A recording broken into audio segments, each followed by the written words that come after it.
The rain in Seattle didn't wash things clean. It just made the city slick and dangerous, reflecting the neon lights in distorted puddles that looked like oil slicks. Inside the Velvet Room, however, the weather was irrelevant. The jazz club was a sanctuary of crushed red velvet, low amber lighting, and the scent of expensive cigars mixed with old whiskey. For Amara, it was just another shift, another night of fading into the background, invisible in her black uniform, navigating the space between the wealthy and their vices. Amara adjusted the tray in her hand, her dark skin glowing softly under the recessed lights, her curly hair pulled back into a severe, professional bun. She was tired. Her feet ached in her sensible shoes, and her mind was already drifting to the stack of bills waiting on her kitchen counter. She was good at this job because she knew how to disappear. She knew how to be a ghost in a room full of people who demanded to be seen. But tonight, the atmosphere in the club shifted the moment the heavy oak doors swung open. It wasn't the usual arrival of a tech CEO or a touring musician. The air pressure in the room seemed to drop, a sudden, heavy silence rippling through the crowd before the low hum of conversation resumed, tighter and more nervous than before. 6 men entered first. They were dressed in identical charcoal suits, their movements synchronized and predatory, scanning the room with earpieces glowing faintly. Then came the couple. The man was striking, a figure cut from marble and ice. He was Korean, with sharp, aristocratic features and eyes that were so dark they seemed to absorb the light around him. He wore a bespoke three-piece suit that probably cost more than Amara made in a year, and he carried himself with a terrifying, quiet lethargy, the walk of a predator who knows he has no natural enemies. This was Kang Min-jae. Even Amara, who tried to ignore the gossip of the underworld that filtered through the club, knew the name. He was the head of the Kang Syndicate, a man whose influence stretched from the docks of Busan to the high-rises of Seattle. Clinging to his arm was a woman who was his visual opposite. She was white, with cascading platinum blonde hair and a dress that was more diamonds than fabric. She was beautiful, undeniably so, but there was a sharpness to her, a frantic energy in the way she laughed too loudly, her perfectly manicured hand gripping Min-jae, bicep as if she were afraid he might dissolve if she let go. She was his wife or perhaps his fiancée.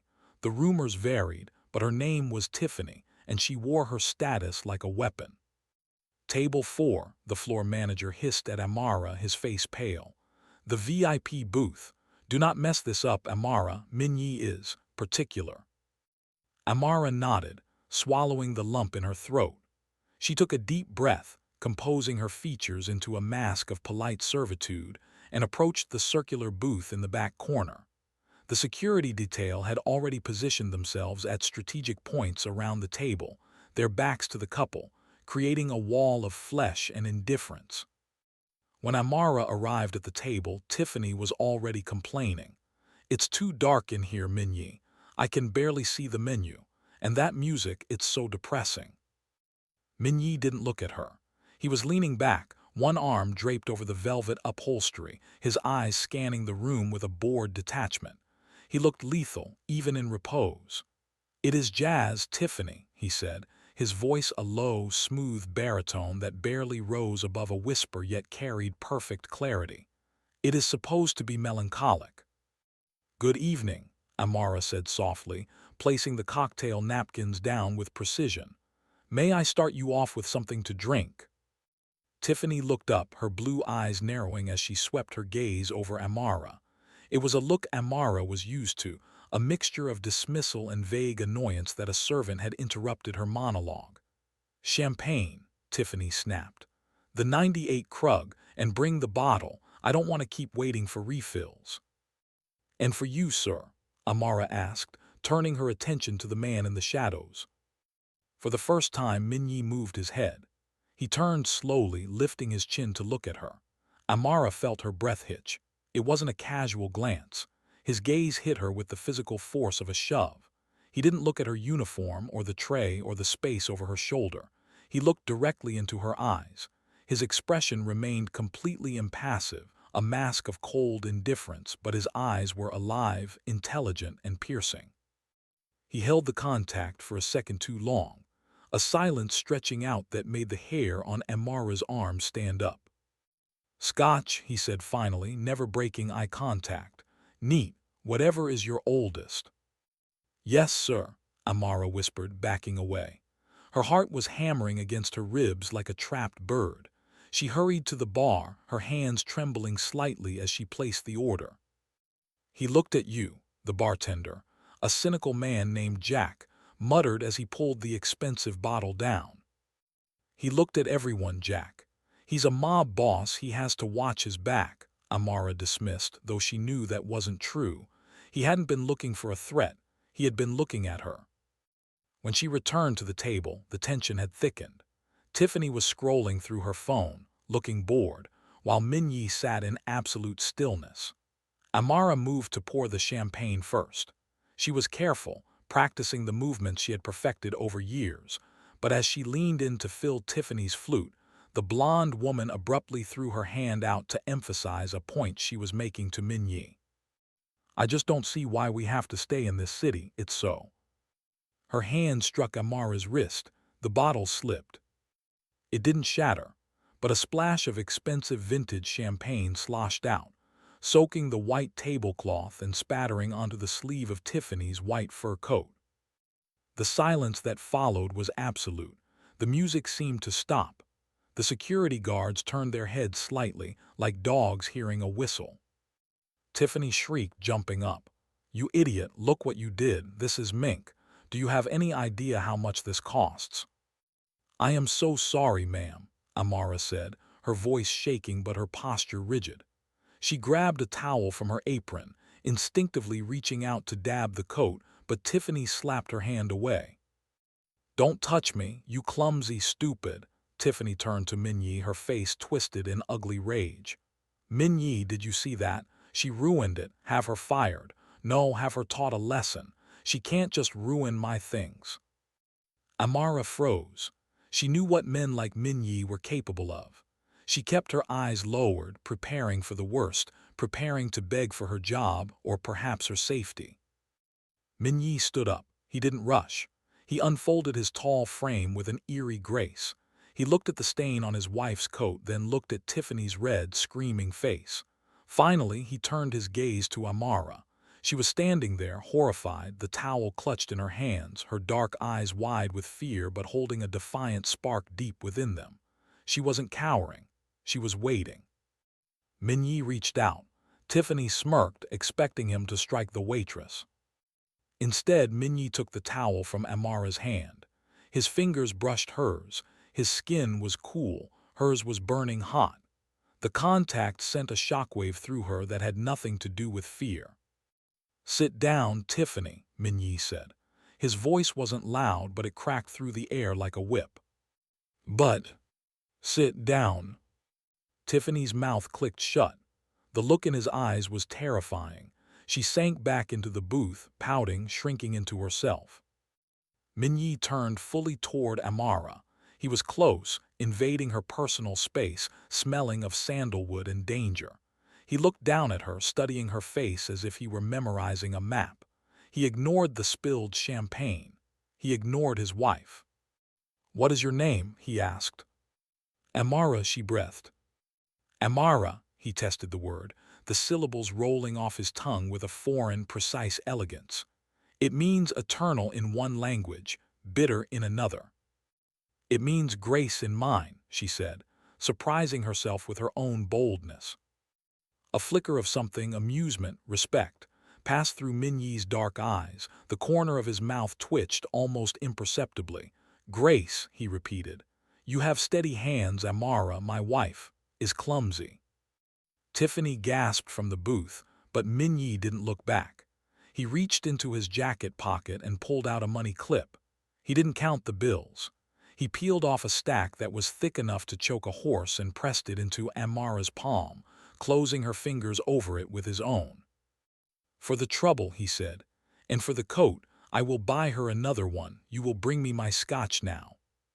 "Yes, sir," Amara managed to say. He held her hand for a moment, longer than necessary. His thumb brushing against her knuckles, a deliberate, possessive caress that was hidden from the room by the angle of his body. Go. Amara retreated to the bar, her legs feeling like jelly. She didn't look back, but she could feel his eyes on her spine, burning through the black uniform. For the rest of the night, Min-jae didn't say another word to Tiffany. He drank his scotch slowly, and every time Amara moved through the room, clearing a table, serving a drink, walking near the kitchen, she felt the weight of his gaze following her. It wasn't the lecherous staring of the usual drunk patrons. It was a heavy, calculating observation. He was watching her work. He was watching how she smiled politely at rude customers, how she balanced heavy trays, how she wiped the sweat from her brow when she thought no one was looking. By 2:00 a.m., the club was closing. Min-jae and his entourage had left an hour ago. Amara had breathed a sigh of relief when they walked out, though she felt a strange, hollow ache in her chest when the heavy doors closed behind him without him looking back. She changed out of her uniform in the cramped locker room, pulling on her oversized coat and wrapping a scarf around her neck. It was still raining outside. She counted the cash he had given her in the privacy of a bathroom stall. It was $5,000, more than she made in 3 months. Her hands shook so hard she almost dropped it. She shoved the money deep into her bag, clutching it to her chest as she exited the back door into the alleyway. The rain was coming down in sheets now. She just wanted to get to the bus stop. She took 3 steps into the alley and stopped. A black SUV was idling right in front of the exit, blocking her path. The engine purred with a low rumble. The rear window rolled down slowly. Amara's heart stopped. She looked around, but the alley was empty. Inside the car, illuminated by the soft glow of a reading light, sat Min-jae. Tiffany was gone. The security guards were inside the vehicle, invisible in the front. Min-jae was alone in the back seat. He looked at her standing in the rain, soaked and shivering. "Get in," he said. "It wasn't a question. I will take you home." Amara hesitated for only a fraction of a second. The rain was freezing, stinging her face, but the cold wasn't the reason she opened the door. It was the instinct that had kept her alive this long. You do not say no to a man like Kang Min-jae when he uses that tone of voice. Denial would be an insult, and insults in his world were paid for in blood. She slid into the backseat, the heavy door thudding shut behind her, instantly cutting off the noise of the storm. The interior of the SUV was a different world. It was warm, silent, and smelled of high-quality leather and the faint, woody scent of his cologne. Min-jae shifted slightly to make room for her, though the seat was spacious. He didn't smile. He didn't try to put her at ease. He simply tapped the partition separating them from the driver. "Address," he commanded softly. Amara gave him the address of her apartment building in the Central District. It wasn't the worst part of town, but it was miles away from the hills where men like him lived. The driver nodded, and the car pulled away from the curb with a smooth, powerful surge. "You are shaking," Min-jae observed. He reached over to a console and produced a crystal tumbler, pouring a small amount of amber liquid. "Drink."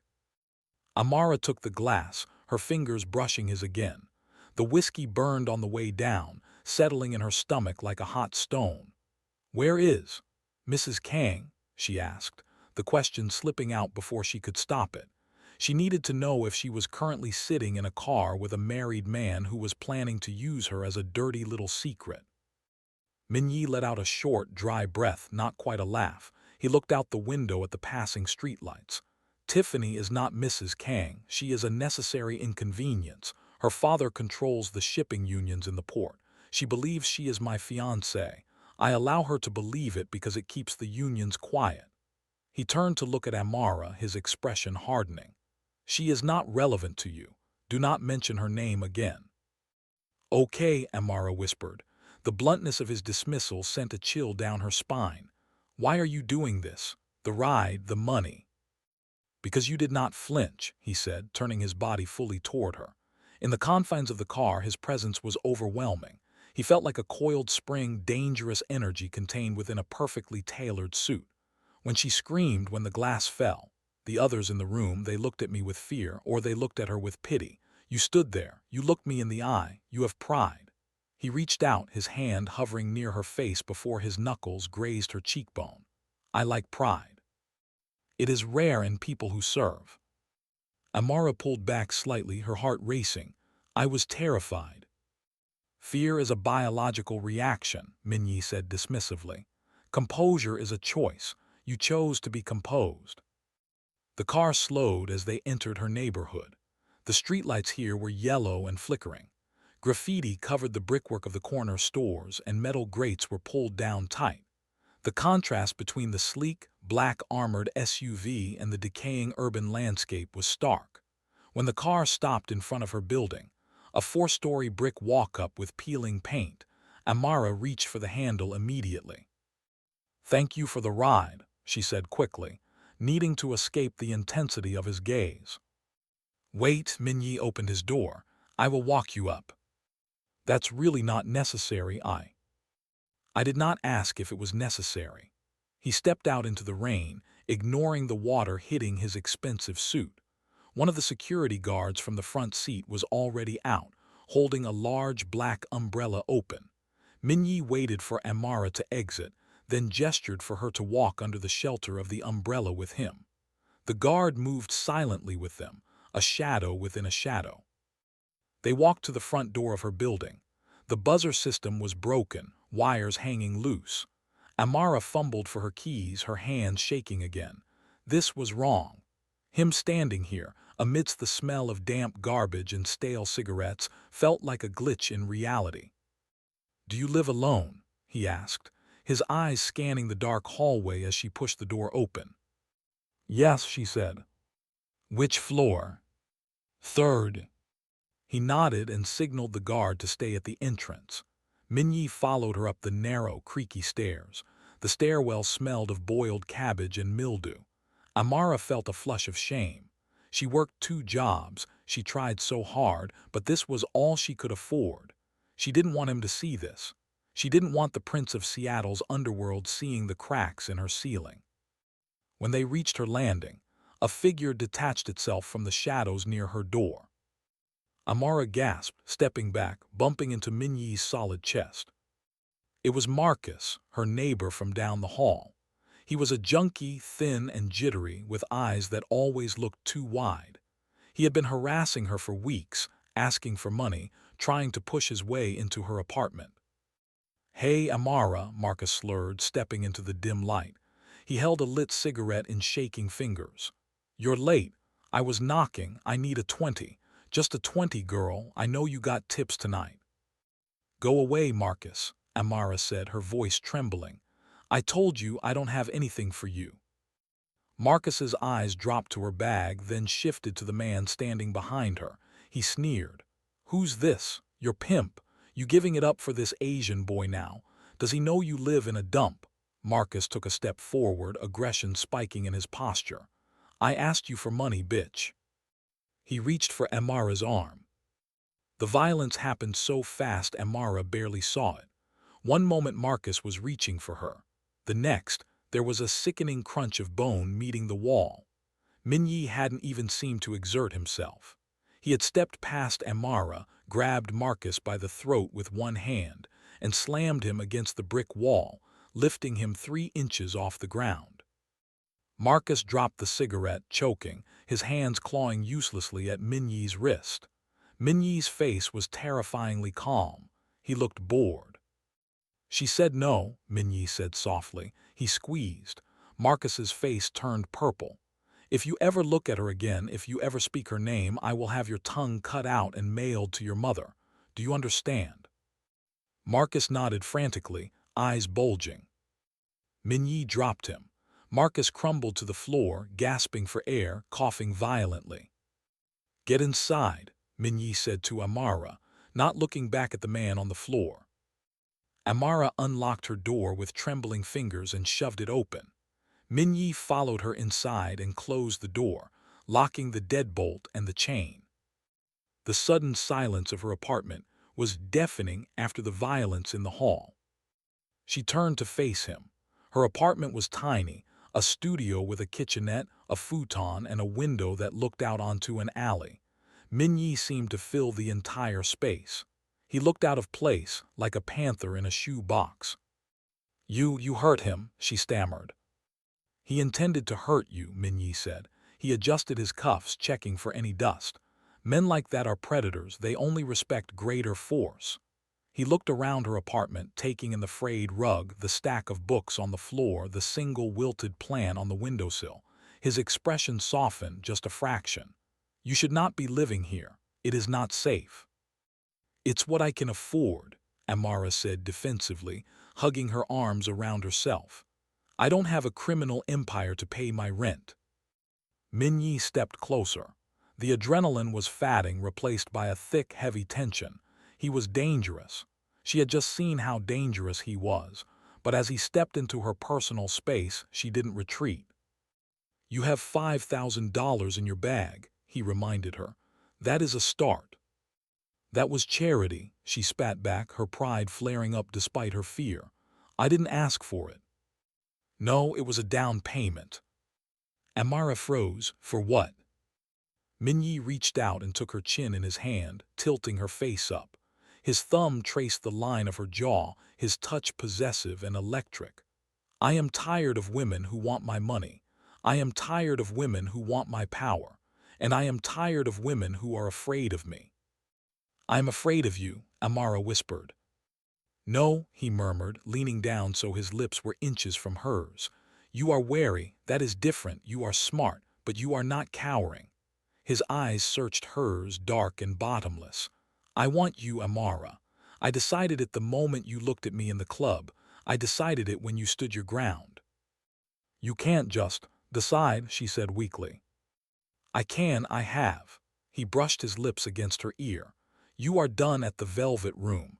You are done living in this building where junkies harass you. You belong to me now." "I'm not a possession," she protested, placing her hands on his chest to push him away, but her hands stayed there, feeling the slow, strong beat of his heart. "Everyone belongs to someone or something," Min-jae said. "You belong to your poverty. You belong to your fear. I am offering a trade. Give me your nights, give me your loyalty, and I will give you the world. I will burn this city down for you if you ask."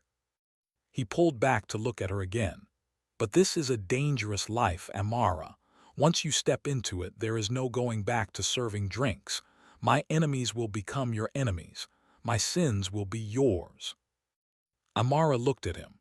She thought about the aching in her feet, the stack of unpaid bills, the cold loneliness of her apartment, and the man outside her door who would have robbed or hurt her if Min-jae hadn't been there.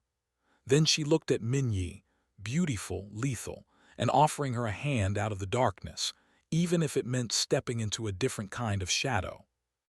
"What if I say no?" she asked. Min-jae smiled, a slow, predatory curve of his lips. "You won't." He reached into his jacket and pulled out a plain black phone.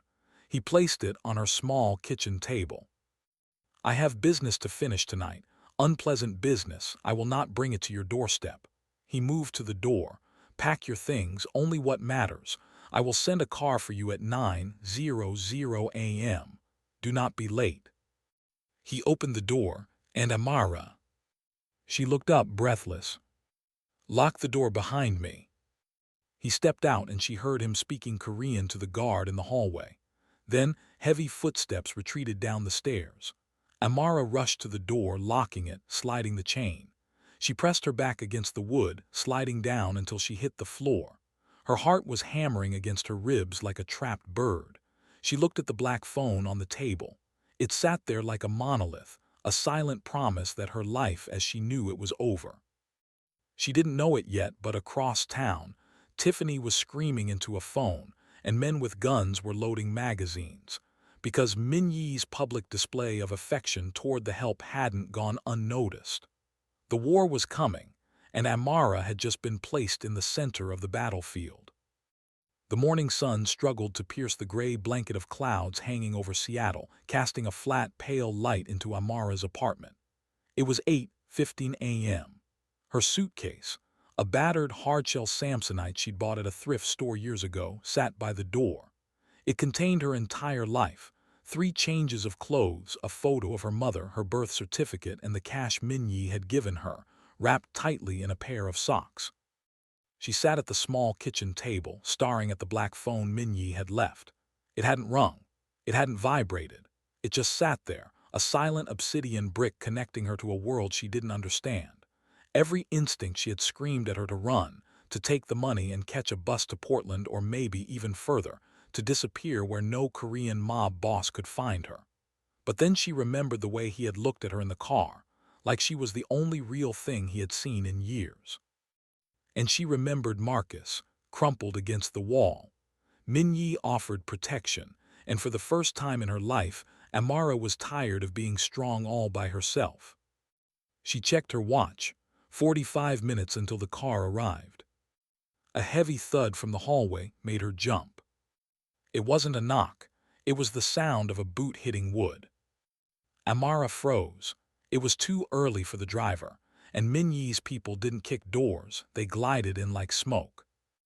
Another thud. The wood frame around her deadbolt splintered with a sickening crack. Amara didn't scream. She grabbed the black phone and scrambled backward, knocking her chair over. She bolted for the bathroom, the only room with a lock, just as her front door exploded inward. 3 men burst into the small apartment.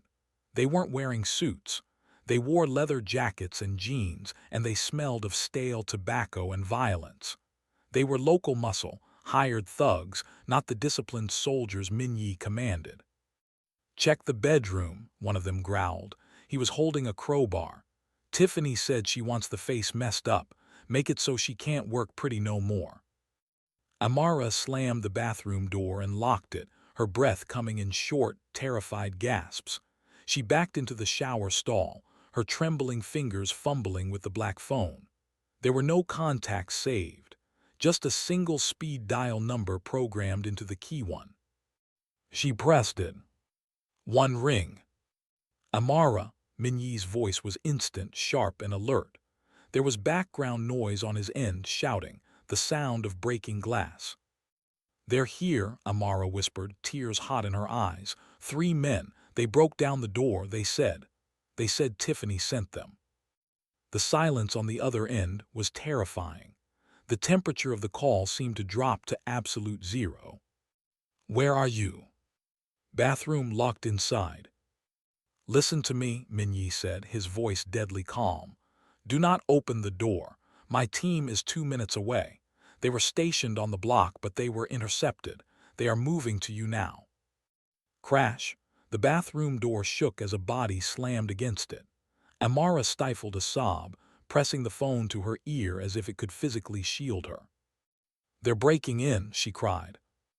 "Amara, look at me. Listen to my voice," Min-jae commanded, though he wasn't there. "Is there a window?" "It's too small. It goes to the alley." "Is there anything heavy? The toilet lid, a bottle, pick it up." The wood around the lock gave way. The door swung open. Amara dropped the phone. She grabbed the heavy ceramic lid of the toilet tank, adrenaline flooding her veins. The man with the crowbar stepped in, a cruel grin splitting his face. "Found you, bitch." He lunged. Amara swung the ceramic lid with every ounce of strength she possessed. It connected with his shoulder, shattering on impact, sending him staggering back into the sink. He roared in pain, dropping the crowbar. Amara dove for the weapon, but the second man was already there. He grabbed her by her hair, yanking her back. She screamed, clawing at his face, her nails digging into his eyes. "Hold her down," the first man yelled, clutching his shoulder. Suddenly, the air in the apartment changed. A rhythmic thwip-thwip-thwip sound echoed from the living room. The man holding Amara's hair went rigid. His grip loosened. He slumped forward, a small red hole appearing in the center of his forehead. He fell onto Amara, dead weight, pinning her legs. Amara screamed, scrambling backward, kicking the body away. Standing in the doorway of the bathroom was a man in a tactical vest, holding a pistol with a long silencer. It wasn't Min-jae. It was the driver from the night before. He didn't look at Amara. He turned the gun toward the man with the crowbar who had raised his hands in surrender. Thwip! The man with the crowbar dropped. The third intruder, who had been guarding the hallway, was already dead on the floor of the main room. The driver holstered his weapon and stepped over the bodies. He reached down, offering a gloved hand to Amara. "Ms. Amara, I am sorry for the delay. Traffic was engineered to stop us." Amara took his hand, her legs shaking so badly she couldn't stand. He hauled her up effortlessly. "Min-jae," she gasped. "He is waiting. We need to go, now." He didn't let her pack. He grabbed her suitcase from by the door, threw it over his shoulder, and guided her out of the apartment, stepping over the wreckage of her life. They moved fast down the stairs, past the terrified face of Mrs. Higgins on the second floor who was peering through a crack in her door. Outside, the street was chaotic. A delivery truck was jackknifed sideways, blocking the road, the distraction that had delayed the team. But a sleek black helicopter was descending into the empty parking lot of the abandoned church across the street, its rotors whipping up trash and rainwater. "We are flying," Amara shouted over the noise. "The streets are compromised," the driver yelled back, ducking low as he led her toward the chopper. "The Union controls the roads in this district. We take the sky." They climbed into the back. As the helicopter lifted off, banking sharply over the gray city, Amara looked down. She saw police cars flashing blue and red lights approaching her building. She saw the grime of her neighborhood shrinking away, becoming a toy set. She realized with a sudden, jarring clarity that she could never go back there. Amara, the waitress, was dead. The flight was short. They crossed the city, heading toward the glistening skyscrapers of downtown. The helicopter touched down on a private helipad atop a glass needle of a building, the Kang Tower. Security guards swarmed the landing pad, surrounding Amara in a protective diamond formation as they rushed her toward the elevators. They moved with military precision. She was ushered into a private elevator that had no buttons, only a retina scanner. The doors opened into a penthouse that spanned the entire floor. It was a palace of glass, steel, and dark wood, with floor-to-ceiling windows offering a panoramic view of the sound. But Amara didn't care about the view. In the center of the room, sitting on a white leather sofa, a medic was stitching up a long, jagged gash on Kang Min-jae's forearm. His shirt was off, revealing a torso that was a map of scars and muscle. His suit jacket lay ruined on the floor, soaked in blood. "Min-jae," Amara broke through the line of guards. He looked up. His face was pale, but his eyes were blazing. He waved the medic away and stood up, ignoring the fresh stitches. "Are you hurt?" He crossed the room in 2 strides, grabbing her shoulders, his eyes scanning her frantically for injuries. "Did they touch you?" I'm okay," Amara stammered, her hands hovering over the bandage on his arm. "Your arm." "A disagreement with Tiffany's father," Min-jae said, his voice devoid of emotion, though his grip on her was tight. "He was unhappy that I broke the engagement." He tried to explain his displeasure with a knife. "You fought him." "I killed him," Min-jae corrected her. He said it as casually as if he were discussing the weather. "The alliance is over. The Union is now at war with the Syndicate, and Tiffany has gone underground." He pulled Amara into his chest. She collided with him, burying her face in his bare shoulder. She smelled the iron scent of blood mixed with his sandalwood cologne. She began to shake, the adrenaline crash finally hitting her. "I was so scared," she sobbed into his skin. "They were going to." "I know," he murmured, his hand stroking the back of her head, his fingers tangling in her curls. "I know, it is my fault. I underestimated her rage. I thought she would attack me, not you. I will burn the city to the ground for this, Amara. I promise you." He pulled back to look at her. "You saved yourself. My driver told me you fought back." "I hit him with a toilet lid," she said. a hysterical laugh bubbling up in her throat. Min-jae smirked, though his eyes remained serious. "My warrior queen." He led her to the massive windows. Below them, Seattle looked peaceful, gray and rainy, but Amara knew now that it was a lie. The city was a chessboard and pieces were moving. "You cannot leave this building," Min-jae said, standing behind her, wrapping his good arm around her waist. "Not until I have secured the city. Tiffany is loose and she has the rest of the Union loyalists. They know you are my weakness now." "I'm a weakness?" Amara asked quietly. "No," Min-jae whispered, resting his chin on her shoulder. "You are the only thing that matters. That makes you a target." He turned her around to face him. "I need to finish this war tonight. I have to go back out." "No," Amara grabbed his hand. "Look at you, you're bleeding. You just got me here. If I stay, they will regroup. I have to strike while they are in chaos from the death of their leader." He kissed her forehead, a lingering, desperate kiss. "Stay here. The elevators are locked. There are 20 men outside the door. You are safe. I will return to you." He walked back to the sofa, where a fresh shirt and a holster with 2 guns lay waiting. He winced as he pulled the shirt over his bandaged arm, buttoning it with efficient movements. He strapped the holsters on. He looked like the angel of death, beautiful and terrifying.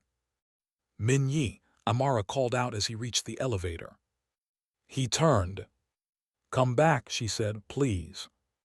"I always collect what is mine," he said, "and I am coming back to you." The doors slid shut, swallowing him. Amara was left alone in the silent, expensive fortress. She walked around the penthouse, her footsteps echoing. She found the master bedroom. On the bed there was a black dress box. She opened it. Inside was a dress of midnight blue silk and a note. "For dinner, when this is over." She ran her fingers over the silk, but her peace was interrupted by a sound, not from the elevator, not from the door.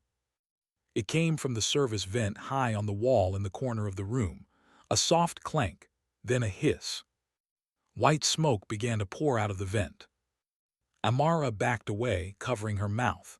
The security system remained silent. The guards outside didn't move.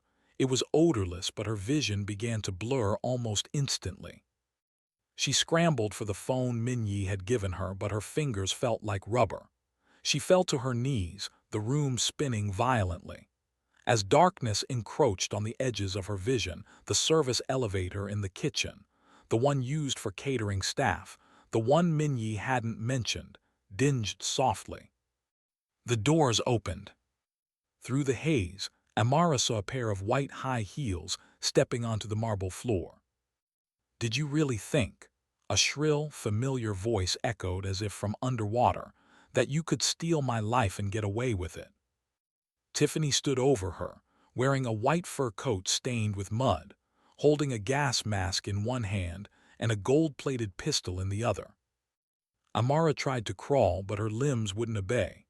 The last thing she saw before the blackness took her was Tiffany's smile, twisted and insane. "Min-jae thinks he's playing chess," Tiffany giggled, "but I flipped the board." The world came back in a rush of cold air and the smell of salt water and rust. Amara gasped, her eyes flying open, but her body refused to move. She was bound to a metal chair with heavy industrial zip ties, her wrists chafing against the plastic. She wasn't in the penthouse anymore. The luxurious warmth of the Kang Tower had been replaced by the cavernous, echoing hollow of a shipping warehouse. Rain hammered against the corrugated metal roof high above, sounding like thousands of tiny bullets. Finally, a voice echoed from the shadows. "I was worried I used too much gas. It would be a shame if you slept through your own execution." Tiffany stepped into the circle of harsh halogen light. She looked like a nightmare version of the woman from the jazz club. Her platinum hair was matted, her makeup smeared down her face in dark streaks, and she was still wearing the white fur coat, now ruined with mud and oil stains. She held the gold-plated pistol loosely, waving it around with terrifying negligence. Behind her, 4 large men, dockworkers loyal to her late father, stood guard, holding shotguns. "Where is he?" Amara croaked, her throat burning. He's coming, Tiffany smiled, a jagged, broken expression. I sent him a picture of you, just a little selfie of us. He's driving here right now, alone, because he knows if he brings anyone, I'll put a bullet in your knee, then your other knee, then your pretty little face. She paced around Amara, her heels clicking on the concrete floor. You think you're special, don't you? Because he looked at you. Because he paid your rent. She leaned in close, her breath smelling of sour wine. You're just a prop, a shiny new toy to distract him from the fact that he's an outsider. But this port, this is my blood. My father built this. He killed your father because your father tried to kill him, Amara said, her voice surprisingly steady. The fear was there, pounding in her chest, but beneath it was a cold, hard anger. She was done being a victim. Tiffany struck her, a backhanded slap with the pistol barrel that split Amara's lip. Shut up, you don't speak, you wait to die. Suddenly, the massive metal rolling door at the far end of the warehouse began to creak. It rose slowly, grinding against the tracks. The rain outside was a torrent, a gray curtain of water. Through the rain, a silhouette appeared. Min-jae walked in. He was soaking wet. He wore no coat, just his blood-stained white shirt and black trousers. He held his hands out to his sides, showing he was unarmed. He walked with a calm, terrifying deliberation, ignoring the 4 shotguns trained on his chest. Min-jae, Tiffany screamed, her voice cracking. Stop right there, or I swear to God. She pressed the muzzle of her gun against Amara's temple. Min-jae stopped 10 yards away. He didn't look at the gunman. He didn't look at Tiffany. He looked at Amara. His eyes were dark voids, but within them Amara saw a burning promise. I am here. Let her go, Tiffany, Min-jae said. His voice was low, carrying effortlessly over the sound of the rain. This is between you and me. You want the port, take it. You want the money, I will transfer the accounts. Let the girl walk out. Liar, Tiffany shrieked. You don't care about the money, you want power, and you humiliated me. She jammed the gun harder into Amara's head. Amara winced but locked eyes with Min-jae. She saw him twitch, a microscopic movement of his right hand. He was calculating, measuring the distance. I did not humiliate you, Min-jae said softly, taking a slow step forward. You humiliated yourself when you tried to play a game you do not understand. You are not a leader, Tiffany. Look at your hand. Tiffany blinked. What? Your hand, Min-jae repeated. It is shaking. It was true. The gold pistol was trembling in her grip. You are afraid, Min-jae continued, his voice hypnotic, edging closer. You have never killed anyone, have you? You ordered men to do it, but you don't have the stomach for it. I do, Tiffany yelled, panic rising in her voice. She shifted her grip, her finger tightening on the trigger. Stay back, I'll kill her, I'll do it. Min-jae, Amara whispered. She saw the men behind Tiffany raising their shotguns. The moment was collapsing. If he moved, they would shoot him. If he didn't, Tiffany would shoot her. Amara looked at Tiffany's shaking hand. She remembered Min-jae's words from the club. Clumsy. Amara took a deep breath. She didn't struggle against the ties. Instead, she waited for Tiffany to scream again, and in that split second of distraction, Amara threw her entire body weight backward. The metal chair tipped. No, Tiffany shrieked as Amara fell out of the line of fire, crashing to the concrete floor. The gun went off, the bullet tearing harmlessly into the air where Amara's head had been a second ago. That single second was all Min-jae needed. He didn't run. He exploded into motion. He dropped to his knees, sliding across the wet concrete, pulling 2 guns from ankle holsters that Tiffany hadn't checked for. Bang, bang, bang, bang. 4 shots, 4 bodies hit the floor. The dockworkers were dead before they could squeeze their triggers. Tiffany screamed, stumbling back, trying to aim her gun at Min-jae, but she was too slow. She was clumsy. Min-jae was already there. He didn't shoot her. He rose from his slide and slapped the gun out of her hand with a force that surely broke her wrist. Tiffany collapsed to her knees, sobbing, clutching her arm. Min-jae stood over her, his chest heaving, rain and sweat dripping from his face. He looked at her with zero empathy.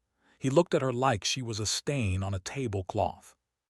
"I offered you mercy," he said coldly. "I offered you an exit." "Please," Tiffany wept, looking up at him, her mascara running like black tears. "Min-jae, please, I loved you. We were partners." "We were never partners," he said. "You were a liability." He turned his back on her. He walked over to Amara, who was struggling to sit up in the tipped-over chair. He holstered his weapons and knelt, pulling a knife from his belt to slice the zip ties. "Are you hurt?" he asked, his voice ragged, desperate now that the violence was over. He cupped her face, his thumbs wiping away the blood on her lip. "I'm okay," Amara breathed, shaking as the adrenaline dumped out of her system. "I'm okay, you came. I told you I would." He pulled her into his arms, burying his face in her neck. He held her so tight it almost hurt, grounding himself in her warmth. A sound behind them made Amara tense. Tiffany was scrabbling for the dropped gun on the floor with her good hand. Min-jae didn't even turn around.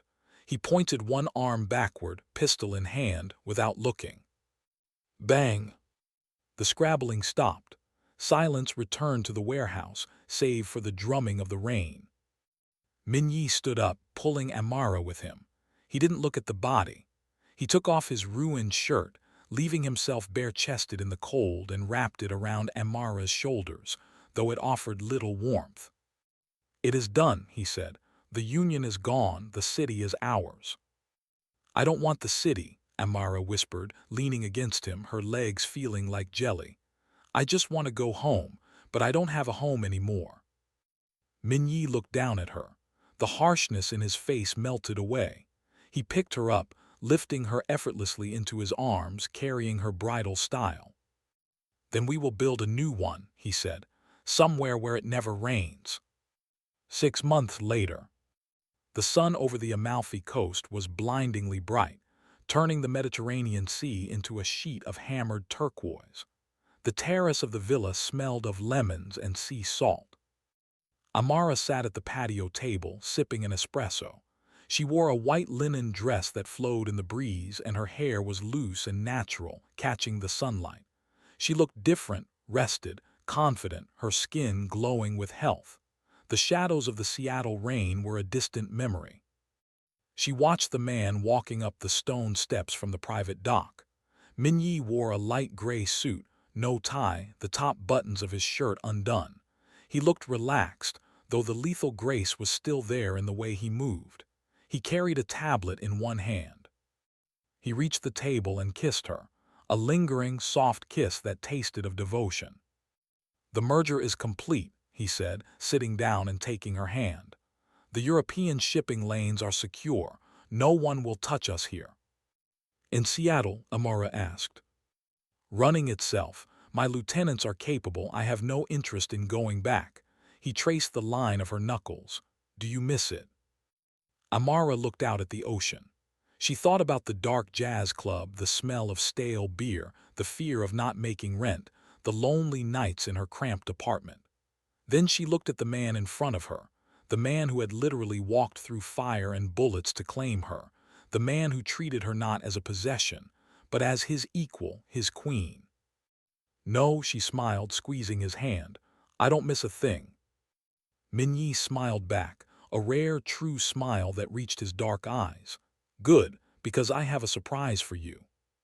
"Another villa," she teased. "No." He reached into his pocket and pulled out a small velvet box. "I told you once that your name means grace, and that I wanted your loyalty." He opened the box.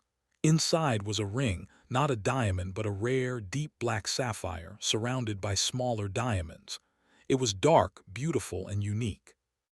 "I don't want just your loyalty anymore, Amara," he said, his voice dropping to that low register that still made her shiver. "I want your forever." Amara looked at the ring, then at him. The former waitress and the mafia boss, two worlds that collided and shattered, only to rebuild something stronger from the pieces. "You already have it," she whispered. Min-jae slid the ring onto her finger. It fit perfectly. He raised her hand to his lips, kissing the stone. Below them, the sea crashed against the rocks, eternal and constant, just like the promise between them.